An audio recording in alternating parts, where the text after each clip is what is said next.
What is going on, guys? Welcome to another episode of Masculine Health Solutions podcast, where I'm joined by Benny Voncken. We're going to discuss Stoicism, which is a subject that, if anybody's read into Marcus Aurelius, anybody's looked into the great philosophers of the world, Stoicism seems to be one of these things that constantly comes up. However, I think it's probably one of those misunderstood concepts that a lot of people just kind of say, hey, that's toxic masculinity, and a whole bunch of other bullshit, which is one of the things that I want to dispel. But first and foremost, Benny, man, how are you? I'm doing well. How are you doing? And thanks for having me on. I'm looking forward to this conversation. No, and I'm honestly, this is one of those subjects that I like to dive deeper into as far as like a personal level kind of goes, where I started reading Marcus Aurelius meditations, and just overall philosophy when it comes to, being a better man, being a better human. Like, even if you're a chick, you can obviously read all of Marcus Aurelius, Socrates, whatever you want. But the first thing that I kind of want to, get your take on is like, what got you started down this road? Because it's, there's something to minimalism, there's something to Stoicism. It's like, what kind of set this trajectory up? For me, and I think this is when you ask this question to other people who are, into Stoicism or philosophy or looking for some kind of guidance in their life, it was that moment when things kind of go downhill. It's never when you're on top of the hill and when everything, when you feel like you're winning, is like, oh, let me find some guy to help me live better, right? So it's for me, it was when my marriage went downhill. I kind of started breaking up. I had some physical injuries of, just some sports and everything, and I was struggling with alcohol as well, which I quit like now 4.5 years ago.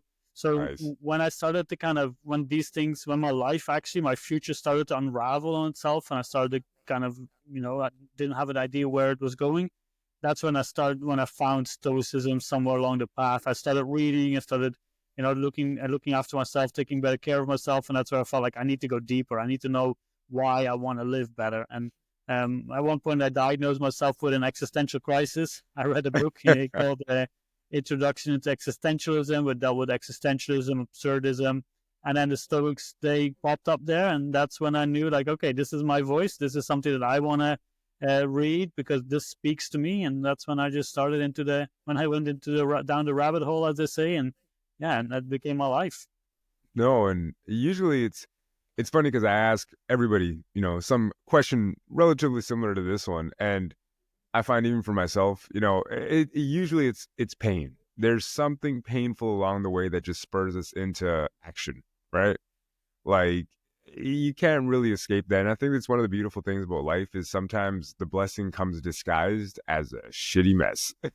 and, and that just leads to us being like, all right, well, I got to figure this out. And usually something great evolves out of it. But you mentioned that you discovered Stoicism from you looking into existentialism and all these other things. What was the one thing that really stuck out about Stoicism that made you say, hey, you know what, this is one path or one rabbit hole that I really want to explore further? What was it that really made you say, okay, this is it? For me, it was really the kind of the pragmatic approach to it. It was the direct tone, and one of the, like you talked about Marcus Aurelius, but his kind of inspiration, if you will. And they never met, but he was very fond of Epictetus, who was the former slave turned philosopher, and he read his books. They kind of missed each other. Like, I think Epictetus died when Marcus Aurelius was somewhere in his early teens, somewhere around that age. So. But Epictetus was very direct, and he has a very sometimes for me, it's kind of the verbal slap in the face that I needed. So he's really, like he said, he says things how they are, but also with kind of a compassion. Also, like, show you're doing this because you're worth it, right? Because life is great, and you should be living the good life. So that was it for me when I figured, like, okay, this is it for me, and also because I am a pragmatic person, and in a lot of people that I speak to or that we speak to we have a whole like spaces on X on Stoicism, and people come up there and it's like, wow, I was a Stoic and I didn't even know it. And the same thing applied to me. Like, I felt like a lot of the practices and ideas of their philosophy, of Stoic philosophy, was also already part of who I am. And that connection really helped me to find my voice and to pursue this path. Yeah, because I guess it's kind of like a philosophy that just clicks with you. And it's almost like when certain people talk about different religions, like, this one just really works for me, or whatever the case may be. It's almost like a belief system or something that you can just dive deeper that really has that click. However, the one thing that I think is kind of missing out, as we've been talking about it for a little bit now, but how would you define Stoicism, and what would you say it actually is? Yeah, and as you just to kind of touch on what you said there is like whatever, it's not for me to try to turn people into Stoics. I really would like for people to start developing their own philosophy of life, whether it's based on a religion or different philosophies. That's kind of what I hope people will do when they listen to this conversation, to ask themselves the questions like, why is this important to me? Why does this matter? But when we look at Stoicism and what it really is, I kind of tend to maybe illustrate it best as like a more Western pragmatic version of Buddhism and Taoism. Because it's very easy to get an image of Stoicism with that staunch, like a stiff upper lip and no Yeah. emotions, that rock face. But if you compare it to sort of Buddhism, then it shows that more, that more inspirational philosophy to live better and to really ask yourself, who you are, get the connection with nature and with yourself. So that's where it comes from me. And then, we can delve into the history, which is a very interesting Yes. history as well, and Yeah, to see where it 100%. comes from. Yeah, I wanna know the ins and outs because, like I said, I know the broad kind of overview, like kind of a bird's eye view. It's something that I haven't dived deeper into, which is why I love having these conversations because it's like, hey, I'm ignorant, enlighten me, So definitely, yeah, like let us know the origins and all that good stuff. So we go back the way all the way to Greece, about 2,500 years, where a guy from Zeno of Citium, he supposedly had a shipwreck. He was carrying some purple dye, something which was one of the most expensive colors or Hmm. things that you could have back in the day, and he lost it all.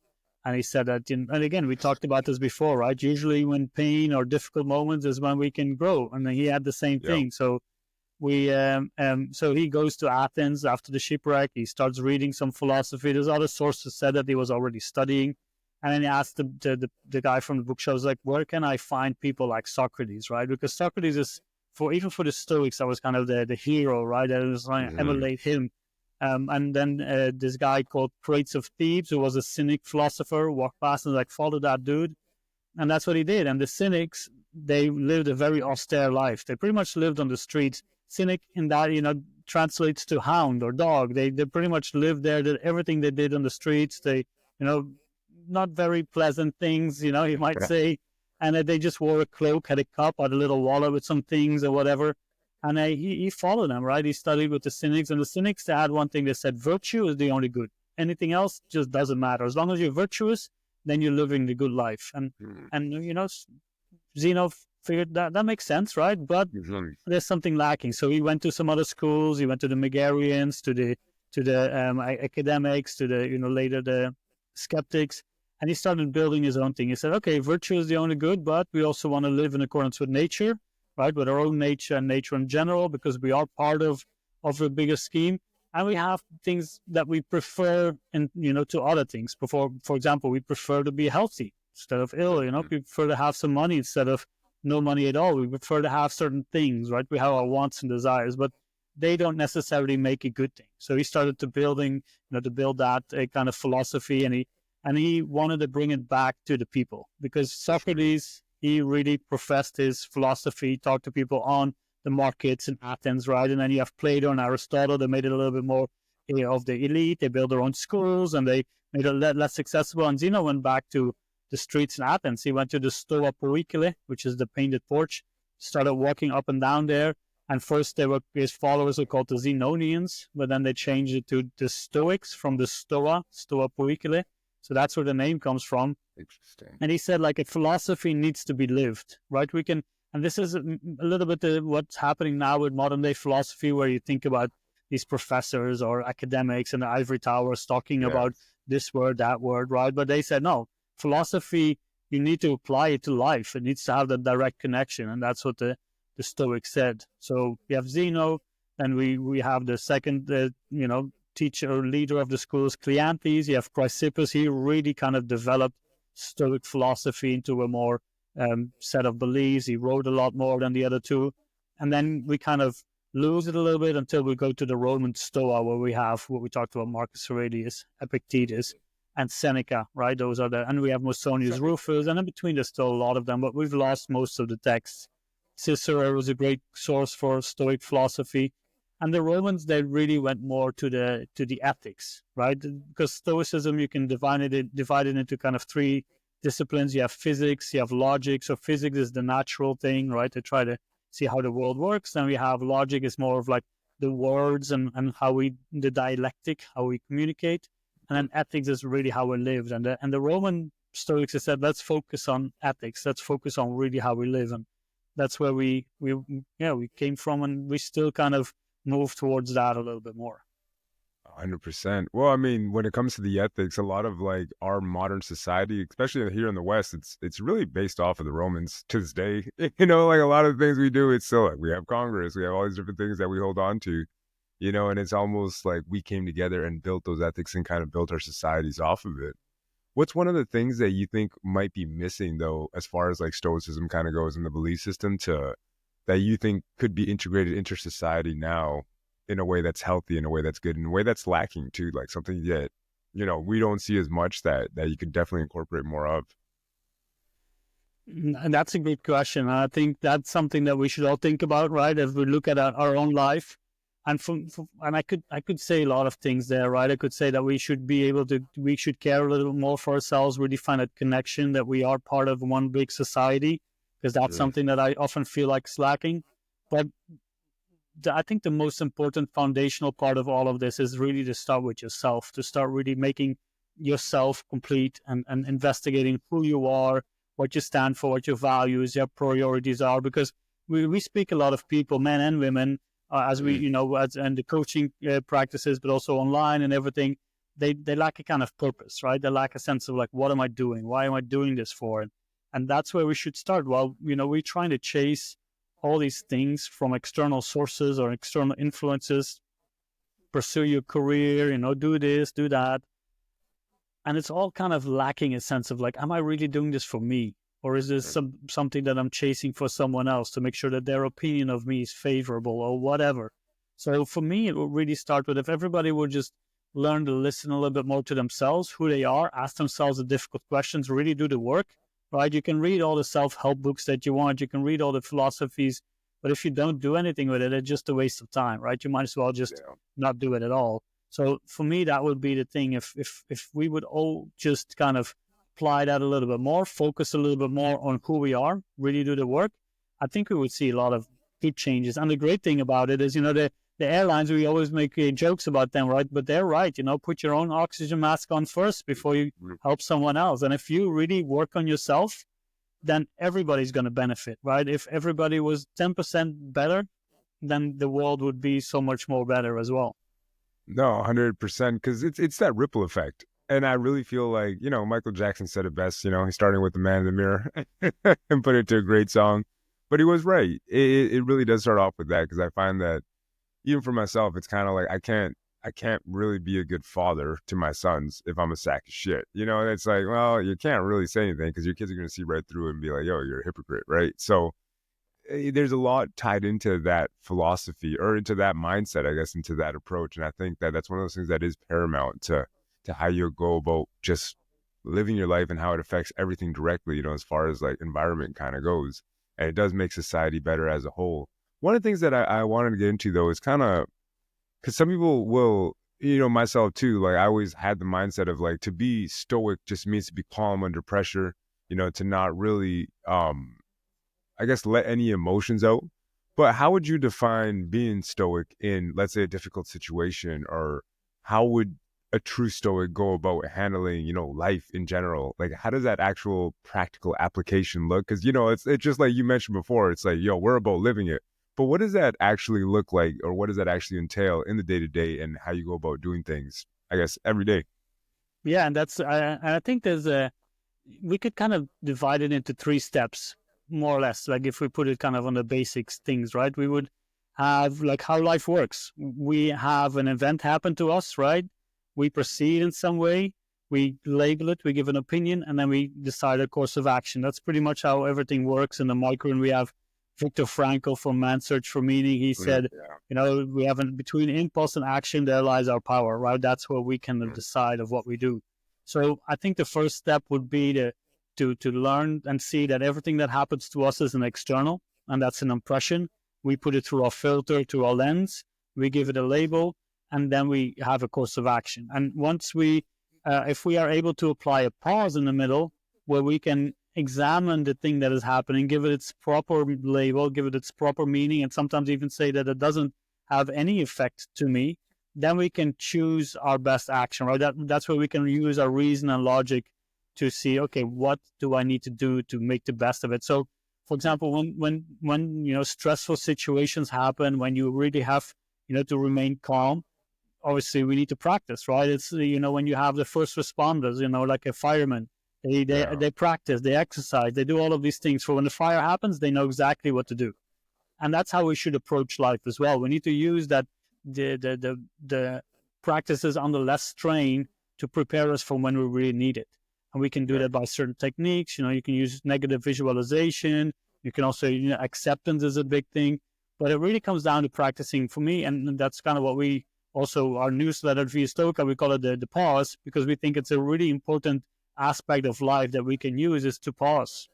Mhm. If you get angry, if you get sad or whatever, take a moment, go for a walk, right? But don't act out of that anger or don't act out of that emotion, because that's not usually the best advisor you have to make the right action. Give yourself a break, give yourself some time before you can decide what the best action is. And that's something that when we talk about, not being emotional, the crazy thing is that the more you practice Stoicism, the less you will be affected by those triggers. So the less you will have those peak emotions or those extreme emotions, and you will sound or you will seem less emotional to the people. So it's kind of a the paradox, but Yeah. doing it the right way, right? And that's something when you go online to say, oh, I shouldn't get phased by this. No, ask yourself, why does this trigger me? Why does this have certain impact to me? And from there you can work. And as you start to do that, you will see that those triggers will become less and less. And that's kind of the link that we have between cognitive behavioral therapy and Stoicism, where they say Yeah. you're thinking about this event will cause you to feel in a certain way and to act in a certain way. So if you can change that, and by thinking about what's happening, you create a cognitive distancing, where you say, okay, this has happened. Let me just take a step back so I can see what's really happening and not really interject my own personal feelings and emotions in the event itself, but let me examine them as I look at myself and observe myself. Interesting. It's almost like stepping away from the situation, but it's interesting too because usually you think cognitive dissonance, but here it's cognitive distancing, which I think is it's almost as if when you take this approach, it helps you to look at it from almost like a different vantage point, even though it's still your own. It's almost like, okay, but I can step away and do the pause technique, because that's something that I'm going to take away from this. Because I mean, Lord knows, like sometimes when you're in it, it's very hard to make that, to even distinguish the two things, because you're feeling it and almost like to your point, like you mentioned, you're controlled by it, right? And I imagine like Marcus Aurelius in war, it's like, okay, cool, they're coming from the flank. It's like he's just like thinking about it, but not actually acting on it, even though I guess emotions were high. And I guess that's where the term stoicism kind of comes in, where it's like, okay, I'm in the heat of battle. Deep breath. All right, cool. What do I do from here? And it's that first recognition that you're like, oh, wait a minute, this is one of those moments, right? And then you could even welcome the moments. You say, wow, this is one of the moments I can practice. I can put these things to practice now that I can learn. But once you start to recognize them, that's already when it starts. Even if you're not really there yet to apply that pause or to apply those techniques, but just recognizing them, that's the first step. Interesting, because it's almost like then yeah, you will welcome it like a challenge, Yeah. and it's how many people really want to be challenged by that? Not me. I know that. I'll be 100% honest. It's easier said than done, but it makes sense as far as a philosophical approach to these situations. And I think to your point, it's almost like you mentioned before, the pragmatism, right? Being pragmatic and being able to actually make that separation. Oh man, it's easier said than done, because I can talk about it all day, but I'm like, when it comes, it's like, all right, be cool. I'm not. I'm pissed. Yeah, but that's it. And if you take the example, you're studying for a test, right? At one point you want to take the test. At one point you want to know if you're there yet, right? At one point you want to know, like, have I reached that level? And that's what the Stoics say as well. That's why they welcome it. They say, okay, I've studied all of this. I've been practicing, mentally preparing myself, but I want to know if I'm actually there or if I need to study more, which is probably the case, but at least then I know where I stand. Yeah. Well, I guess it's one of those revelations in life, and I guess it's the real world application. You can't really escape that, because whether we like it or not, as we mentioned before, shitty things are going to happen, right? So it's like whether you like it or not, you probably should just adhere to some type of, I don't know, way of thinking to ensure that you can deal with this in the best way possible, because it's going to happen regardless. So it's one of the things that, yeah, like I'm kind of joking around about how, my emotions might take over or whatever. But at the same time, to be completely transparent, it's like in that situation now, it's like, okay, wait a minute. I remember having a conversation with Benny about this. All right, pause. At the very least, I think we can all pause, right? And I think that's something that I can take and apply right away. It's just like, okay, deep breath, almost like just relax and kind of ease into it. When was it that you felt that you had finally got to a point that you maybe had mastered it, or that, you kind of grasped the concept and you were actually applying it? Was there one situation for you that you felt like, okay, this is it? Like, I think I've got this down pat. Was there a situation like that you can talk about that you think you kind of, you know, feel as though you mastered Stoicism? And I think that that's also the thing, mastering Stoicism. Not sure if that exists. And that's the Yeah. Stoics would say that the first thing, right? They talk about the sage. And that's also one of those things where something like Stoicism can get kind of misguided, where they say, and also people say like, oh, this isn't realistic, right? When you say you Mhm. have to do this and this and this, you shouldn't let these things bother you. Well, we're human beings, and they would be the first to acknowledge that, right? They would say like, okay, I'm not perfect, but I can do better. Yeah. And that's the real thing behind, philosophy in general, but Stoicism is just to improve yourself, just to get better every little bit and every incremental way. The bigger journaling, right? Looking back, like, okay, what could I have done better? What has gone well? And then really trying to get better. But for me, and it's funny, like the other day I was thinking about, for example, my anxiety levels or my frustrations. And I'm not one to get angry very quickly, but obviously you get angry. And like, for example, when driving and all that stuff, and I've really noticed that my levels have dropped so much, right? Like, Mm. a lot of things that happen to me, I can now look at it from a different side. I take that breath, right? It's just, okay, this is just something that's happening. Let me see what it is. But I think the first time that I really saw the practical application of Stoicism was at the very beginning, when I was working in a school and with a colleague who was kind of, not it was okay, but he was trying, playing these tricks and getting under my nerve and doing all these things. And I read Marcus Aurelius, and he said, that person is bound to act that way. It's like getting angry with a fig tree for secreting juice, right? And by the way, soon you'll be dead, both death and soon forgotten, right? So I was like, yeah, Mhm. I can't change this person, right? I can't change how he acts. I can change my approach to him. I can change how I react to him. And so the next day I went to work and he started doing his same old things. And I was like, okay, I started kind of smiling. He's like, yeah, this is what it is. This is what I've practiced. This is kind of what I saw. I was like, I know this person. I can change how I react to him, not let him affect my behavior. Interesting. It's easier said than done, though, because I It mean, I is, yeah, yeah. immediately said that I thought of like five people that I want to punch in the head that I work with, and I'm like, oh God, But you're right. I can't change them. They are going to be who they're going to be, right? And I mean that's an excellent point. It's like, why am I going to get mad at the fig tree? It's just a tree. It's almost like these people sometimes they're just that way, right? And there's nothing we can do. However, to your point, it's like how I respond to that situation is really what's going to determine what's best for me and my world. Yeah, and you create that instant distance again, because you start to look at them different. You Mhm. don't you stop looking at them as an antagonist to you, but you start looking at them as another human being, right? And Marcus Aurelius tells us, like, we choose what harms us, right? I can't remember the quote of the top of our head, but if we say, like, if someone calls me a certain name, that is just a word, but I decide that that word is painful or that hurts me. But if I say Mhm. it's just a word, it's his opinion or her opinion, I don't know, right? Whatever they think, but I can choose to be, you know, not affected by it.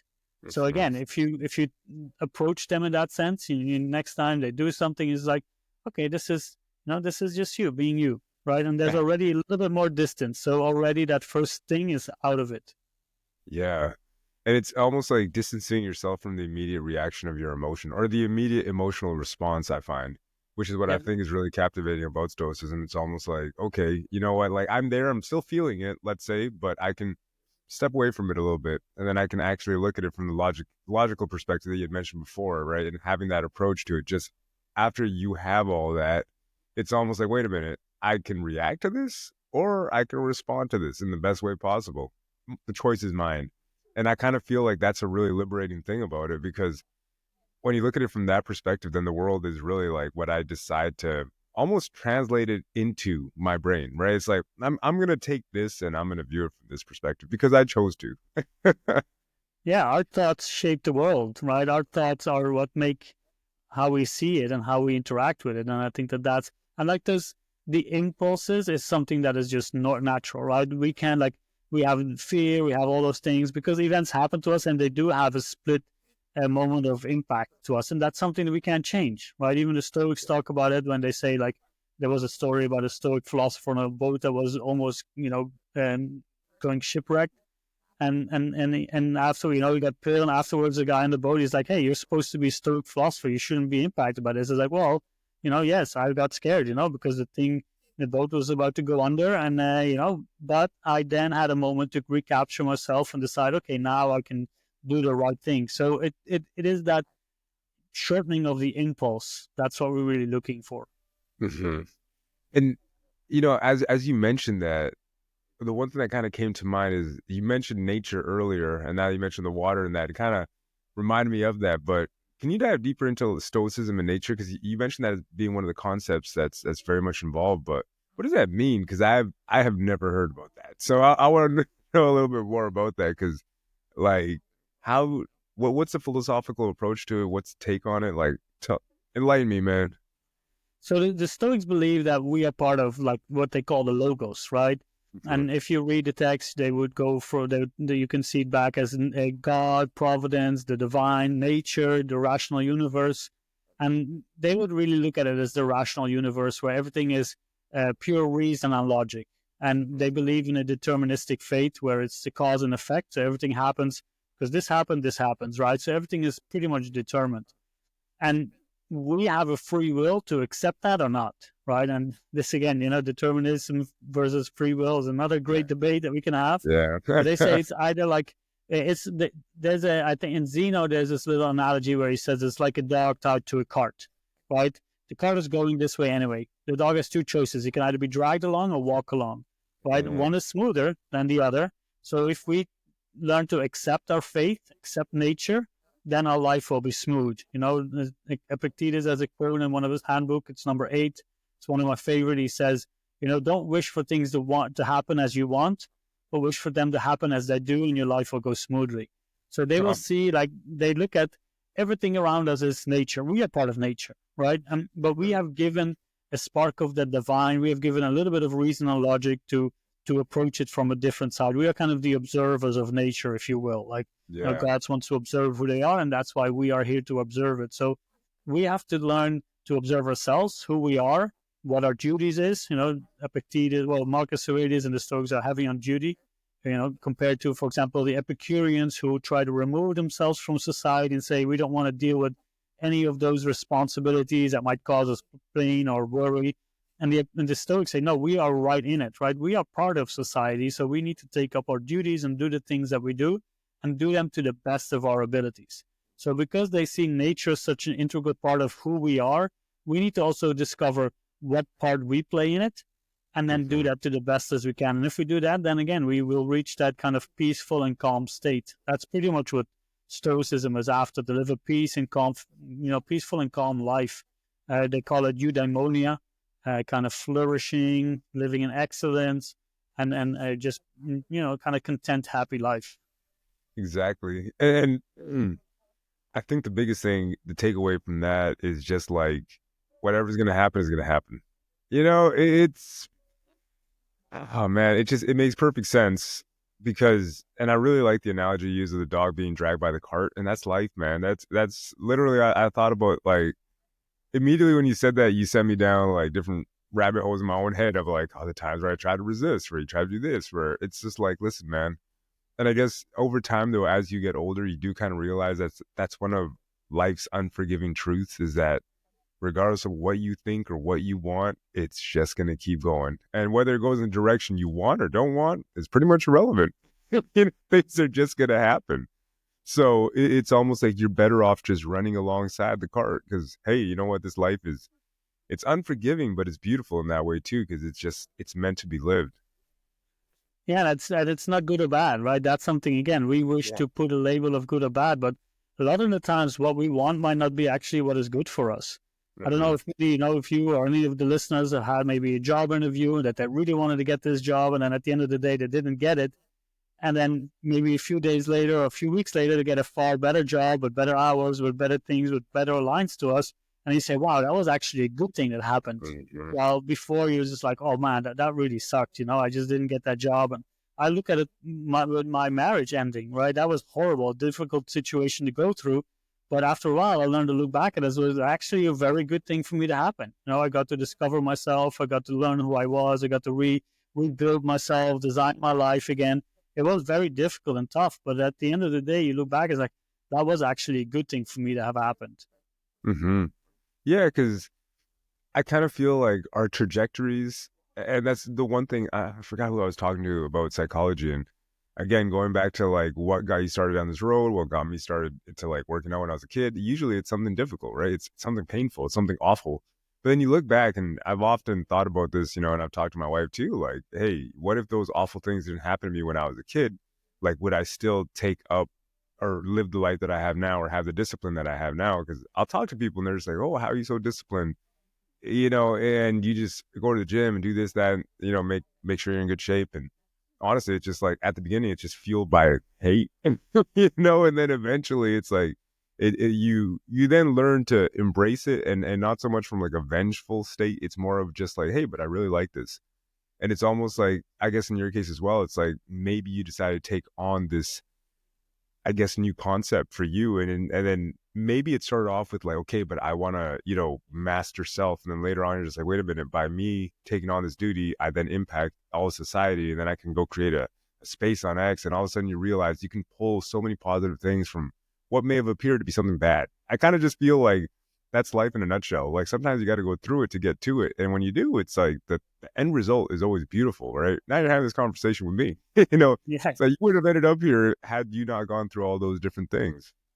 no, exactly. And then, I don't want to fill too many quotes there, but one of them that works perfect from Seneca, he says, you are unfortunate because you have never been unfortunate. You've never had the opportunity to show yourself and the world what you're capable of. Cool. And again, it's not necessarily about, us growing, but it's also about, again, that test. That's why they embrace it. I want to know what I can do. I want to know where my limits are and where I need to practice and improve, right? Because you can't improve if you don't know where you need to improve. And that's why Yeah. you got to embrace the weaknesses that we have. You got to say, I'm not strong here. So for me, for example, with alcohol, I can't control it. So for Hmm. me, there's two choices. It's either yes or no. And I choose no because it doesn't have a good impact on my life. And that's Yep. why, for the last 4.5 years, I haven't had a drink. And for one, if people are struggling with that, one practice that I have is now when I go, I worked in a festival. Someone asked me to work on like a jazz festival in the Netherlands one day, and I was behind the bar, tapping beers to people and to good friends. And in my university, my college town, and I used to go out Yeah. there and drink a lot and with those very people. And, they're lovely and they're great to hang out with. And at one point I was like, oh, I kind of want to have it, what, Yeah. having one drink, well, why is that so bad, right? But then I kind of do this mental practice of that foreshadowing where it's like, okay, if I have this one drink, then I'm not going to say no to the second one. If I the second one, the third, and then number 20, number 30, and I'm just, blackout and remember nothing. And the next day I wake up depressed, maybe puking and all of that stuff. Yep. So even before that first drink, I can then picture what might happen, and that withholds me from it because that's not worth it. And to be honest, Yeah. I have far better nights out now because I can, first of all, I can remember everything the next day. And second of all, I'm more coherent. I can really enjoy it and experience it. And if it's at 11 o'clock or 12 and I'm done, I just go home. And then they, Yeah. can go on a merry way. And next day I can still have my day. Exactly. And it's like, why lose it just for some Yeah. booze?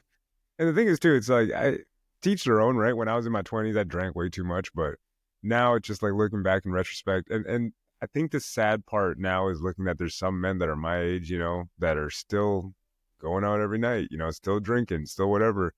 But the thing is, it's just like my philosophy when it comes to alcohol is just like, is it really worth it? is it really worth the money you're gonna lose? Is it gonna worth feeling like shit for like the next week now? Because you don't recover the way you used to, man. Like now those headaches, nah, they last a little bit too long, right? So it just to your point, I really don't think that it's worth it either, right? Like it's just really not. And the other thing too that I like there that I think everybody can apply is a foreshadowing, or just looking forward into the future and be like, okay, if I have the one, I know I'm gonna have another 10. Because Mm. I think you're kind of like me. It's like, what's the point of drinking if I'm not going to get at least a little buzz, right? So I need at least four or five. I'm not just going to start for no reason, right? So again, it's one of those things where I think that the practicality of the approach is what makes it so that you're now liberated from the situation itself. Because you can take a step back and be like, all right, cool. No, I'm good. And you also need to experience it. And it's better to experience that when you're young. As you said, the hangovers, they last far too long. And that's one of the reasons. Yeah. And now, sometimes people say, but you can have one or two drinks. Like now that I'm not used to it anymore, I get a headache like pretty much 2 hours afterwards. And, so I'm not used to things anymore. But it's all that time that we lose, right? And Mm. again, the Stoics, they talk about time. That's our most precious commodity. A lot of people talk about money and all that stuff, but you can spend the money, you can do all of that. But time is something that once it's gone and you can never get it back, and who knows how much time we have. So and for me, that was one of the other things. Is like, I don't want to waste 2 or 3 days feeling Mhm. miserable and horrible, and not just physically, but also mentally, right? I would be depressed, Yeah. and I was like, oh man, I can't control myself. Why am I doing these things? What did I do? So there's too many implications there that just made me say, nope, that's not for me anymore. 100%. Yep, we got to give it up. But another thing that I was looking into when I was, reading your profile and looking into your background and stuff is minimalism. You mentioned how you got into minimalism. Was that directly correlated with Stoicism, or is that just something you took on as a different philosophical approach to life?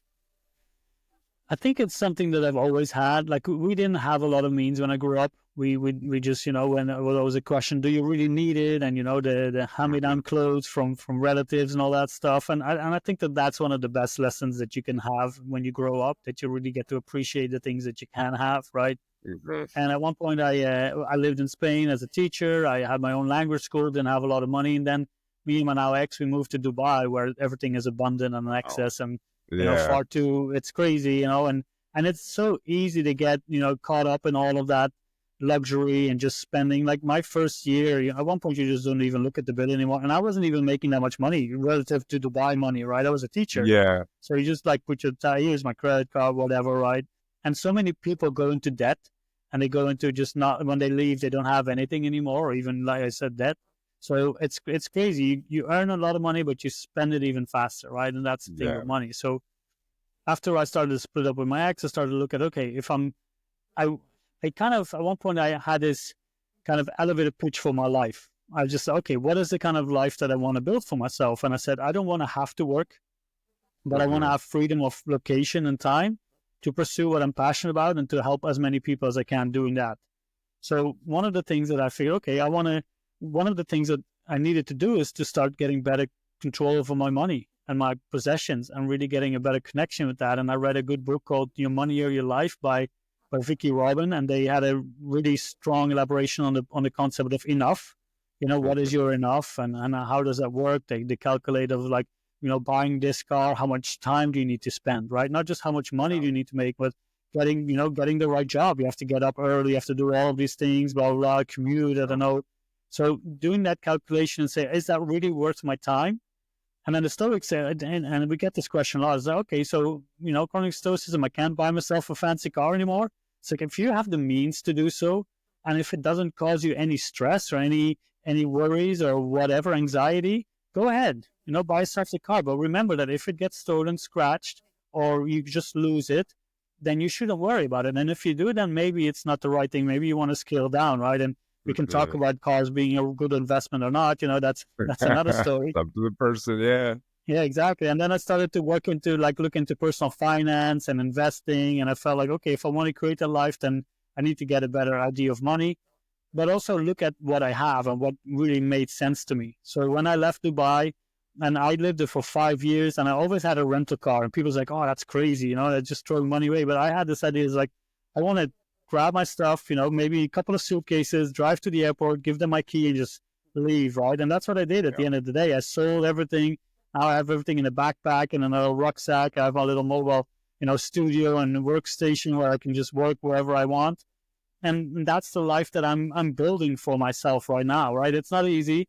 And, sometimes, eating pasta and tuna and tomato sauce for a while, but that's what it takes, and we have to, if you want to live a certain life, you have to make some sacrifices. And the crazy thing is they're not sacrifices anymore because you know why you're doing it. So for me, Stoicism and minimalism, they are quite compared and connected. They're a little bit different. Yeah, I get that. There might be a little bit, but for me, it is just asking like, okay, what is it that I need instead of what is it that I want? And I don't want Yeah. a lot of stuff. But if I need something, then I want to buy the right stuff. Then I want to get good quality, and I would spend my money on it, but not on just frivolous things and all of that stuff. Yeah. And I think that's a separation that needs to be made for a lot of people, including myself sometimes. I mean, take that back. When I was younger, it was more about like, okay, I'll spend the money on whatever it is, like Jordan shoes or whatever. And now that like I'm older, I got two boys, I got my wife. I don't really like legit. The older you get, the more you realize like, and I think most men kind of go through this too, where it's just like, I could give a shit, like I really don't care about name brands. Like I'm wearing an Adidas shirt, right? But it's like I could have easily worn the Reebok shirt. My favorite name brand is Under Armour, right? But and the reason why I gravitate towards Under Armour, which is something you mentioned earlier, is that, okay, this is high quality. It's going to last longer. I like it. I'll spend the money on it. If it's quality, if it's good, I'll invest into it because I view myself as an investment now too. Right. And it's not so much like the luxury things. I almost feel like it's renting social status. So if you were living in Dubai and you rented a Lamborghini, it's like, all right, I'm cool like everybody else. But are you really? It's more, I'm doing this so I can be accepted socially by the people around me. It's not so much that you're completing anything or any fulfillment that's internal. And to your point as well, it's like, well, you can drive a nice car, but the question then becomes, what are you sacrificing to get it? If the sacrifice is minimal and you can afford it's within your realm, like the realm of what you should be purchasing, fine. It's all good. But if it's forcing you to stretch way further than you should, and you're just doing that to chase a feeling, yeah, I think your priorities might be a little bit off. Yeah, that's exactly it, and again, that's what we want to talk about, the priorities and values that you have in life. And if you get them straight, then you will know, like, for example, with your wife and your kids, things shift, right? It's like, okay, do I want to spend the money on the shoes, or do I want to, give them an education or whatever, right? So then you change your priorities. And again, that is what we really want to do. And I do think that we kind of need a moment where we indulge just to know that it's not all that. And money is an interesting thing, right? It's when we have more money, we lose creativity, we lose that grit that we have. We kind of become lazy, right? Yeah. But if we don't have it, then we have to be creative and start working on things and have to make the right choices. Like I want to go on podcasts, so I want to, get a good equipment so that when I go on, the quality that I deliver is good, and I want to share my message, right? So I think that that's where you suddenly start making changes and different choices as well. 100%, 100%. Because the thing is, it's almost like over time when you do live enough of this life, you start to realize like the separation of, are you getting something because you want it to, like, again, mentioning the Lamborghini, like legit, like if you want Lamborghini, you love it, it feels good, whatever, that's fantastic. But again, if you're just doing it to seek kind of like a social status or something to be accepted by your friends, it's almost like you're just renting that car's social status. And when you're in it, you're awesome. And then when you're out of it, it's just like, oh no, like all my social credit has evaporated. So it's important for you to kind of know why you're doing anything, I guess, is kind of like the biggest thing. And for me, like I mentioned before, like, yeah, you're right. Priorities, right? My priorities have completely shifted in the past 10 years. And now the things that were relevant, I mean, 14 years ago, don't really matter at all, and I have absolutely no like desire in chasing that at all. So it's one of those things that as life kind of evolves, going back to the dog chasing the cart, I could be dragged by it, right? And I could be resistant to it, which would be really stupid. Because I think there's certain times where it's just like, dude, just run along the cart. That's life. You gotta shift with it. Yeah, exactly. And this is where for one other thing that is important with Stoicism, the dichotomy of control comes into mind, right? When we're chasing the opinions of others, we can't control it. You might be driving around in your Lamborghini where you think, oh, wow, look at everybody's looking at me and they think I'm cool. Well, people could think, oh, look at this guy, you know? So even that you can't control. And I think that that's something that we should, you know, keep in mind more often of what we can control and what we can't. Like in the Yeah. Stoics, they say, like, we can only control our opinions, our judgments, our actions, and everything else, even our body, you know, everything else is out of our control. Like we can eat healthy and we can train and all those things, but we can still get injured. Like I was playing, you know, football or soccer as you were on, and you know, in Dubai was one of the fittest moment of my, like I was in shape and really good shape, and one point I just like got stuck in the grass and my knee just twisted, and I, you know, and next thing I knew I was in surgery and in bed for 6 weeks. So, Yeah. and I was kind of, you know, hoping if I could still walk. Like, luckily, I had a good surgeon there, and I could now. I can't run, you know, all those things. It's not it's easy as as I used to be, but I'm fortunate with that, you know, that I had a good. But still, it is something that we have to learn to accept that these things can happen, and that's something that 100%. sometimes we think like, oh, I'm impervious to any of this, right? Oh, I'm just look at me. Everything that I want is going to happen. No, that's not how life works. And Yeah. sometimes when we try to chase those things and they don't happen, our ego gets hurt, and then we start to kind of see ourselves as a victim, and that's something that we want to avoid as well. 100%, man. But now, I mean, kind of crunching down the time. Time has gone by fast today. But Oh yeah. the one thing I do want to focus on now is if somebody were to get started into Stoicism, they're like, hey, man, I really like that conversation. I want to get into it.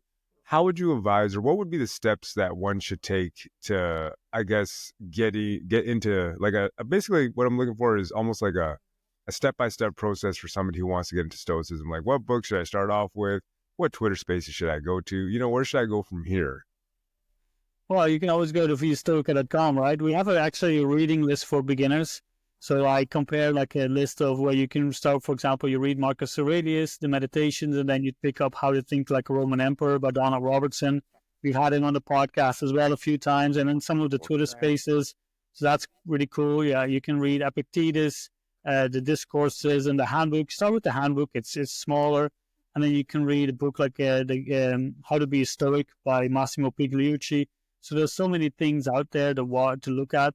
And once you start to read those things, I think the first thing that keep in mind is like, how does this affect my life? So getting like a little list of things that you would like to improve, the things that you're not very happy on in your life, see how you can make adjustments and start improving there. And, you know, Marcus Aurelius, again, he writes these meditations for himself. They're not meant for publication. This is a personal journal from the, you know, the emperor of the Roman Empire. So how lucky are we to get to read that? But he reminds himself, he's like, hey, stop talking about what a good person is and just go be one, right? And that's something that if you want to start living a Stoic lifestyle, then you can start doing it right now, right? And he says, hey, you choose to be a good person, but you choose to be tomorrow. No, you can do today. So there's a lot of things to read. And I think it was Mark Manson, the guy from who wrote The Subtle Art of Not Giving a Fuck, that book. Yeah, it's a great book. Yeah, it's a great, and he has a video out there where he burns his book and he burns other books, other self-help books. And he's like, these things don't mean anything if you don't put them into practice. So that's true. where I really would say, like, okay, you're reading these things, now start putting them into practice. Practice the pause. If you get angry, just start, hey, I'm angry. Wait, let me just stop doing for things for now. Let me go on a walk. If you're getting into an altercation with someone or you're into a fight with someone, just step away for a second. Those are the simple steps that we can take. You know, there's no need to go in and say like, and this is something that I, especially with an emotion like anger, where people say, oh, but anger is a good thing, right? It's like, then I can, for example, I can go to the gym better. It's not, hey, that's a nice outlet, right? But you're not really addressing the key thing, right? You're not really addressing why you're getting angry. Because if you don't do that, then the next thing, the same is going to happen. And what if there's, you know, you lose control, you punch someone, and then, you know, the consequences are for you, right? So you can choose, and it's all, for me, like, again, you know, taking responsibility for your own actions is a great thing. Just looking at what I'm doing, not pointing to someone else, but really looking at, okay, what am I doing here? What is it? Why is this happening to me? And how can I make it better? That's where Stoicism starts. And then we can go into all the more, you know, we have memento mori, we have amor fati, you know, memento mori, remember you will die, you know, getting a better idea and grasp of your death, your mortality.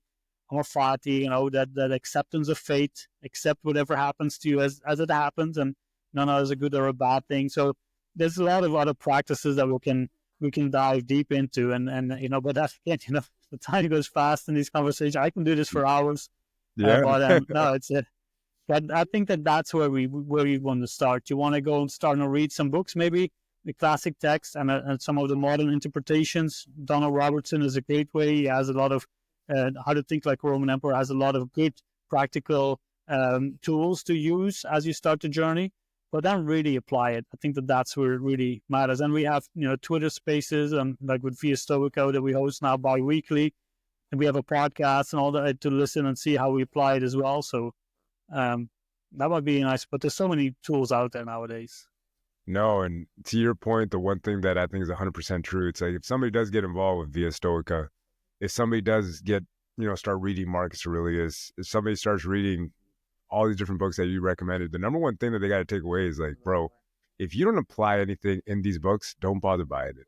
Like that is very, very simple. That's one thing that I think rings 100% true for myself. And I think it's beautiful about the world that we live in. And I think as things continue to change, a lot of people are starting to realize that, hey, you know what? I can consume all the literature I want, all the media I want, or maybe it's just me. I don't know. Like, this is the way I've kind of translated into my existence. It's just like, dude, from now on, if you're going to consume something that you want to apply it. If not, don't bother. Because then it's just entertainment. You don't need entertainment via information and then lie to yourself and be like, I am getting more enlightened. It's like, you're really not. So at the same time, I think the biggest thing and the biggest takeaway for us today, I think, from this conversation is like, hey, start applying the stuff that you heard about today. If you're really interested, then go check out the Twitter space, check out the book. And how can anybody get in contact with you, Benny? So people can go to viastoica.com, where pretty much the information, that you want is found there, the links to the podcast, but also people can book a free consultation just to see, what's out there and check the options. We're on Twitter, we're on social media, like on LinkedIn, on Instagram. We have our Twitter space now at the time of the year, and we have them usually weekly. The spaces, the Via Stoica spaces, you can check them out there, and you can join the conversation and also ask questions and anything. So we try to give back there, but yeah, mainly and if you just Google Via Stoica, you'll find it there. But we offer the Stoic coaching on the website, and that's where people can find us. And we'll try to be out there as much as we can to share the real meaning of Stoicism. 100%, man. I love it. I love what you're doing. And Benny, this has been an absolute blast, and I'm glad that I had you on the show. And guys, all the links are always in the description. Thank you for coming out, and we'll see you guys in the next episode. Thank you, Benny. Thank you.